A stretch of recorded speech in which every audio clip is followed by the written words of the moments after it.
Hello students. आज हमारा जो टॉपिक है टीजीटी और पीजीटी के लिए वो है सीक्वेंस ऑफ रियल नंबर। और सीक्वेंस ऑफ रियल नंबर इसलिए पढ़ाया जाता है कि जब हम कन्वर्जेंट और डाइवर्जेंट को पढ़ाते हैं तो उससे पहले मुझे मालूम होना चाहिए कि मेरा सीक्वेंस क्या होता है। जब तक ये आपका सीक्वेंस समझ में नहीं आएगा तब तक ये कन्वर्जेंट और डाइवर्जेंट आपको नहीं समझ में आएगा। टीजीटी और पीजीटी के अंदर कन्वर्जेंट और डाइवर्जेंट पर 3 या 4 क्वेश्चन आते हैं। ठीक है, अब देखिए, पहले देखिए कि सीक्वेंस होता क्या है। A function F such that natural number to real is called the sequence of real number. It is denoted by symbol of F N या फिर एक्स एन या फिर ए एन। यानी सीक्वेंस को या तो आप ए एन से, एक्स एन से या एफ एन से रिप्रेजेंट करेंगे। मोस्टली हमारा क्या होता है, हम एफ एन या फिर यानी ए एन या फिर एफ एन का यूज करते हैं। इसका जो डोमेन है यहाँ पर वो नेचुरल नंबर है और जो कोडोमेन है वो आपका रियल नंबर है। ओके, सपोज किए फॉर एग्जांपल अगर मेरे पास एक सीक्वेंस है एफ एन 1/n। यहाँ पर जो n है वो है आपके एवरी नेचुरल नंबर। अगर मैंने यहाँ लिख दिया n = 1 तो 1/n और 2 पर 1/2, ये 1/3 सो ऑन 1/n तक। ये जो हमारा सीक्वेंस है, ठीक है, ये आपके हैं नेचुरल नंबर जो कि आपके आ रहे हैं फ्रैक्शन में आते हैं। नंबर 2 सेकंड देखिए, अगर मेरे पास 1/2, 1/2 का स्क्वायर, 1/2 का क्यूब, 1/2 का 2⁴ एंड सो ऑन। ठीक है, तो मेरा सीक्वेंस हो गया पर 1/2n। यहाँ पे जो आपका सीक्वेंस है वो 2 की पावर फ्रैक्शन में इंक्रीज हो रही है, तो यहाँ पे आपका सीक्वेंस हो गया हमारा 1/2 की पावर n। ओके, सीक्वेंस जो होते हैं आपके वो होते हैं 2 टाइप्स के। ये आपका है फाइनाइट। कौन सा है? Finite sequence. इसमें क्या होता है, जो सीक्वेंस अगर आपको दिया हुआ है इसमें नंबर ऑफ टर्म अगर फाइनाइट है मीन्स काउंटेबल है, हम उनको काउंट कर सकते हैं। ठीक है ना, तो हमारा होगा फाइनाइट। यस, यहाँ देखिए 1 3 5 7 ये मेरे क्या है ऑड नंबर हैं और कहाँ तक हैं 29 तक, ये मेरे होते हैं काउंटेबल। तो ये आपका हो गया फाइनाइट सीक्वेंस। अगर इस सीक्वेंस के अंदर ऐसे नंबर हों जो अनकाउंटेबल हों, अगर मैं यहाँ पर अगर 1 से लेकर 1 2 5 और 7 यहाँ ले लेता मेरा इनफाइनाइट, तो ये आपको हो जाता है इनफाइनाइट सीक्वेंस। ठीक है ना, यानी मतलब ये बोल सकते हैं जिसमें अगर लास्ट टर्म अगर आपको दिया हुआ है तो वो आपका होगा फाइनाइट, और जिसमें अगर ये लास्ट टर्म नहीं दिया हुआ है, ठीक है ना, डॉट डॉट दिया हुआ है, तो ये होगा हमारा इनफाइनाइट। इनफाइनाइट सीक्वेंस हमारा होता क्या है, सपोज कीजिए कि 2 है, 2 2 2। अब ये पता नहीं है ये 2 जो है हमारा कितने टाइम्स आएगा, तो ये आपका होगा इनफाइनाइट। जैसे मैंने ले लिया 5 5 5, तो ये हमारा होगा 5। ठीक है ना, सीक्वेंस के ऊपर जो क्वेश्चन आते हैं वो आते हैं बाउंडेड और अनबाउंडेड पर, कि हमारा जो आपको क्या होगा, एक सीक्वेंस दिया होगा और उसमें ऑप्शन होगा कि ये सीक्वेंस आपका बाउंडेड है या अनबाउंडेड है या बोथ दोनों हैं। ओके, अब यहाँ देखिए बाउंडेड के लिए कंडीशन, अगर if limit n tends to infinite an ये मेरे यहाँ पर क्या है सीक्वेंस, वो आपको सीक्वेंस दिया होगा। उस सीक्वेंस को आप यहाँ पुट करेंगे, फिर उसे सॉल्व करेंगे। सॉल्व करने पर उसमें लिमिट लगाएंगे। लिमिट लगाने पर अगर कोई नंबर आता है फाइनाइट तो होगा बाउंडेड। फाइनाइट मीन्स अगर मान लीजिए अगर मैं ले लिया limit n tends to infinite ले लिया और ले लिया 1 + 1/n ले लिया। ठीक है, ये हमारा पहले से सॉल्व है। जब मैं n की जगह पुट करूँगा इनफाइनाइट तो कितना आएगा 1 + के 1/∞, ये तो हमारा 0 हो गया, तो ये इक्वल हमारा आपका 1 मेरा नंबर क्या है, ये नंबर आपका है फाइनाइट। ओके, यानी इसे हम काउंट कर सकते हैं। ठीक है ना, तो ये आपका होगा बाउंडेड। ठीक, अगर लिमिट अगर आपने ले ली, लिमिट ले लिया आपने और लिमिट लेने के बाद उसे सॉल्व कर लिया और वैल्यू आपकी आती है इनफाइनाइट। जैसे यहाँ 1 की जगह अगर आपका आ जाए इनफाइनाइट आ जाए सॉल्व करने के बाद, तो ये होगा हमारा बाउंडेड बिलो। ओके, अच्छा अब देखिए इसमें अगर ये आपका लिमिट लेने के बाद उस सीक्वेंस को आपने सॉल्व किया और वैल्यू उसमें आपने n की पुट कर दी और ये आपका आ गया माइनस का आ गया इनफाइनाइट, तो आप बोलेंगे जो सीक्वेंस है वो बाउंडेड एबव है, ठीक है। या फिर अगर आपने लिमिट लगा दी, उसे सॉल्व कर दिया, यहाँ पर आपका आता है इनफाइनाइट, या आपका आता है माइनस यानी प्लस में और माइनस में आता है, तो ये होगा हमारा अनबाउंडेड। तो मतलब ये है आपका कि अगर पॉजिटिव आता है अगर आपका इनफाइनाइट तो बाउंडेड बिलो, नेगेटिव आता है इनफाइनाइट तो बाउंडेड एबव, और दोनों आते हैं तो आपका अनबाउंडेड। और अगर कोई फाइनाइट नंबर आता है तो होगा हमारा ओनली बाउंडेड, ठीक है।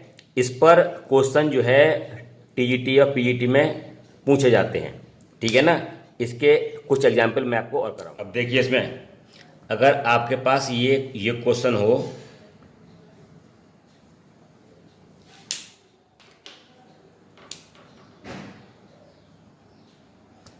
एक सीक्वेंस है आपके पास n अपॉन n प्लस के 1, ये आपको चेक करना है। तो पहले हम क्या करेंगे, इसको ए एन से रिप्रेजेंट करेंगे,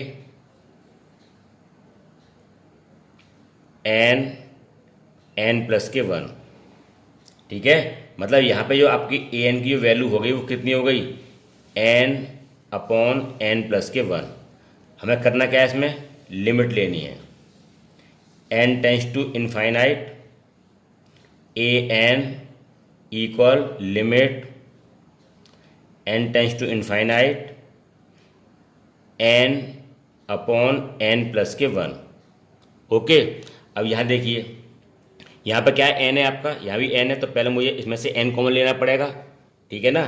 पहले हम इसे सॉल्व करेंगे, तो limit n tends to infinite, आपने n लिख दिया है ऊपर और नीचे से आपने n कॉमन ले लिया, तो ये 1 अपॉन n आ गया, ये आपने इससे कैंसिल कर दिया। इसमें अगर आपको अब इसमें आपको लिमिट लगानी है, तो 1 अपॉन 1 प्लस के, ये आपका हो गया इनफाइनाइट, ये वैल्यू आपकी होगी 0 हो गई, कितना बचा 1 अपॉन के 1 बचा, ये आपका 1 आ गया। तो आप क्या क्या बोलेंगे, फाइनाइट सीक्वेंस, फाइनाइट सीक्वेंस आ गया। अगर इसकी वैल्यू अगर मान लो कुछ और आती, जैसे अगर हम इसको सॉल्व कर दें, यहाँ पर अगर आप एक वैल्यू ले लें, सपोज कीजिए अगर मैं ये वैल्यू ले लूँ, एक क्वेश्चन ले लो आपने कि आपके पास जो सीक्वेंस है वो है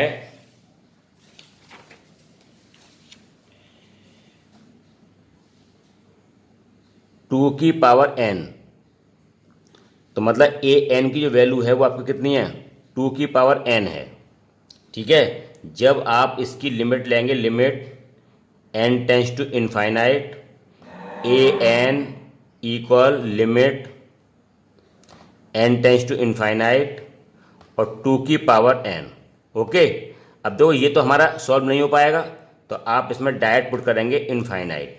और पता है किसी की पावर क्या होती है, इनफाइनाइट होती है, तो वैल्यू क्या आती है उसकी, इनफाइनाइट आती है। जैसे अगर 3 की पावर इनफाइनाइट, 1 की पावर इनफाइनाइट, क्योंकि ये वैल्यू होती है हमारी इनफाइनाइट। क्यों, ये नंबर कौन सा है, ये नंबर है आपका इनडिटरमिनेट फॉर्म नंबर है, तो इसकी मतलब है ना। अब देखो यहाँ पर कितना आ गया, ये पॉजिटिव आ गया, तो यहाँ पे आपका क्या हो गया, ये बाउंडेड बिलो हो गया, बाउंडेड बिलो सीक्वेंस। अगर आपका नेगेटिव आता तो बाउंडेड एबव, ठीक है ना।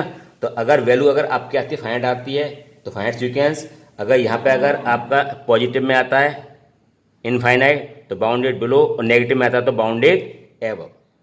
अब देखिए इसमें जो ए एन की वैल्यू है वो आपको कितनी गिवन है, ए एन इक्वल 1 अपॉन 2 की पावर n माइनस के 1, ठीक है। अब देखो आप इसके लिए लिमिट जब भी आपको चेक करना हो आपको लिमिट तो लेनी पड़ेगी, a N equal limit n tends to infinite 1 upon 2 की पावर n माइनस के 1 limit n tends to infinite, इसको आप ब्रेक कर लीजिए, 2 की पावर n एंड 2 की पावर माइनस के 1, और ये सॉल्व का ऊपर चला जाएगा, तो कितना आएगा, limit n tends to infinite, ये ऊपर चले जाएगा तो 2 अपॉन हो जाएगा आपका 2 की पावर n। अब यहाँ पे आपको लिमिट लगानी है, तो टू की पावर इनफाइनाइट। और मैंने आपको बताया था कि अगर आप टू की पावर क्या हो, इनफाइनाइट हो, तो वैल्यू क्या होती है इसकी, इनफाइनाइट। तो ये वैल्यू कितनी आपकी निकल के आ गई, तो टू अपॉन ये आपकी आ गई इनफाइनाइट। और इनफाइनाइट क्या होता है, two upon one upon zero. तो जीरो का इसमें इंटू हो जाएगा आपका, तो कितना आएगा, टू इंटू जीरो, वैल्यू आपकी आ गई जीरो। जीरो मेरी क्या है वैल्यू, ये वैल्यू मेरी आपकी है फाइनाइट नंबर है। तो मेरा क्या होगा सीक्वेंस, बाउंडेड। बाउंडेड के लिए आना, देखो मैं आपको क्या बताइए, बाउंडेड के लिए क्या करना है, नंबर आना चाहिए फाइनाइट। या फिर अगर आपका आता है पॉजिटिव में आता है या फिर नेगेटिव में आता है, तो ये बाउंडेड बिलो और बाउंडेड एबव हो जाएगा, ठीक है। और अगर या ना तो नंबर आया कोई आपका फाइनाइट, ना इनमें से कोई नंबर आया, तो होगा हमारा अनबाउंडेड। अब देखो इसमें आपका आता है मोनोटोनिक सीक्वेंस। ये क्या होता है, अ सीक्वेंस हैव इंक्रीजिंग, या तो वो इंक्रीजिंग होगा या आपका डिक्रीजिंग होगा, ओके। ये आपके होते हैं टू टाइप्स के होते हैं, मोनोटोनिक इंक्रीजिंग और मोनोटोनिक डिक्रीजिंग। यदि अगर ए एन प्लस वन की वैल्यू ए एन से ग्रेटर है तो होगा मोनोटोनिक इंक्रीजिंग। और अगर ए एन प्लस वन की वैल्यू अगर ए एन से लेस है यानी कम है, तो वो आपका मोनोटोनिक डिक्रीजिंग। सपोज कि ये मैंने ले लिया एक सीक्वेंस ले लिया A N, one upon N ले लिया। यहाँ पर क्या करना है आपको, एन की जगह एन प्लस वन लिखना है यहाँ पर और यहाँ पर, ठीक है। जो भी अगर आपको सीक्वेंस दिया हुआ है तो वहाँ पे आपको इस एन की जगह लिखना है एन प्लस के वन। क्यों लिखना है, इसका रीजन ये है कि मुझे निकालना है ए एन प्लस वन निकालना है, तो मैंने यहाँ पर इसको पुट कर दिया। अब देखिए अगर सपोज किया अगर मैंने यहाँ पर एन इक्वल लिख दिया, वन लिख दिया, तो ये वन अपॉन वन हो गया। ये कितना आपका आ गया, वन अपॉन वन प्लस के वन, ये आपका वन अपॉन टू हो गया। अब यहाँ देखिए यहाँ पर ये वैल्यू आपकी होगी वन और ये होगी वन अपॉन टू। तो वन और वन अपॉन टू में वैल्यू कौन सी इंक्रीजिंग है, यानी आपने देखा कि ए एन की जो वैल्यू है, ए एन की जो वैल्यू है वो इससे लेस है, ए एन की जो वैल्यू है वो इससे लेस है। तो हमारा सीक्वेंस कौन सा निकल के आया ये आपका, तो यहाँ पर आपने देखा कि हमने आपको बताया था कि ए एन प्लस के वन, ये आपका ए एन। तो यहाँ पर आप देखिए ए एन की जो वैल्यू है वो क्या है, ए एन की वैल्यू होगी आपकी वन अपॉन टू और ये वैल्यू होगी मेरी वन, यानी ये आपका वन अपॉन टू जो है वो वन से लेस है। वन अपॉन टू यानी कौन सी बन रही है मेरी कंडीशन, ये बन रही है। तो आपने क्या देखा कि इसकी जो वैल्यू आ रही है वो वन से आपकी आ रही है, यानी ए एन की वैल्यू वो आपकी ग्रेटर है। तो ये आपका आ गया कि वन अपॉन टू की वैल्यू ये आपकी लेस है वन से, तो ये हो गया हमारा मोनोटोनिक डिक्रीजिंग। क्या हो गया ये, मोनोटोनिक डिक्रीजिंग। ये आपको जो भी सीक्वेंस दिया हो वो आप उसमें से चेक कर लेना, ठीक है ना। अच्छा अगर सपोज किए अगर मैंने जो है कोई भी, अगर आप कोई नंबर ले लीजिए, इसमें ऐसा नहीं है कि जो भी आगे आपको नंबर दिया हुआ आप नंबर ले लीजिए, उस पर आप जो है चेक कर लीजिए, ठीक है ना।